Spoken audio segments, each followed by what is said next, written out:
यश मिळवण्यासाठी फक्त आणि फक्त कष्टच करावे लागतात किंवा नशिबाची साथ लागते असा प्रश्न मनामध्ये येईल ना, त्यावेळेस फक्त एक कप चहा करून पहा.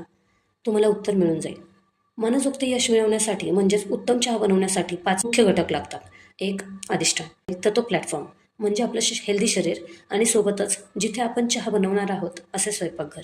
म्हणजेच यश कोणत्या क्षेत्रात मिळवायचे तो प्लॅटफॉर्म. 2, कर्ता म्हणजेच करणारा. जोपर्यंत चहा पिण्याचा निर्णय आपण घेत नाही, चहा बनवण्यासाठी उभे आपण राहत नाही, तोपर्यंत चहा बनवू शकणार नाही. म्हणूनच ती इच्छा. तिसरं, करणं म्हणजे ती लागणारी साहित्य, साधने. चहा बनवण्यासाठी इच्छा आहे, स्वयंपाकघरही आहे, पण चहा पावडर, चहापत्ती, साखर अशी योग्य साधने नसतील तर चहा बनवू शकत नाही. आणि 4 म्हणजे तुमचे प्रयत्न, कष्ट. गॅस पेटवणे, पाणी उकळणे, चहा टाकणे आणि महत्त्वाचं म्हणजे संयम आणि वाट पाहणे, हे सर्व तुमचे कष्टच राहणार आहे. हे वरचे 4ही घटक आपल्या नियंत्रणात असतात. पण तरीही चहा बनवताना अचानक दूध फुटले तर इथे तो 5वा घटक येतो, नशीब, दैव. आणि हा एकच घटक असा आहे जो आपल्या हातात नसतो, नियंत्रणात नसतो.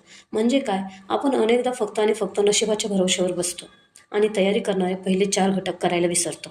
जर आपण आपल्या नियंत्रणात असलेल्या 4 गोष्टी नीट केल्या तर 5वी गोष्ट म्हणजे देवाची कृपा आपोआपच प्रेस म्हणून नक्कीच येईल.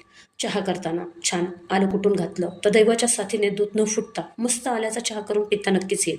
त्याच्यासाठी आधी सुरुवात तर करा.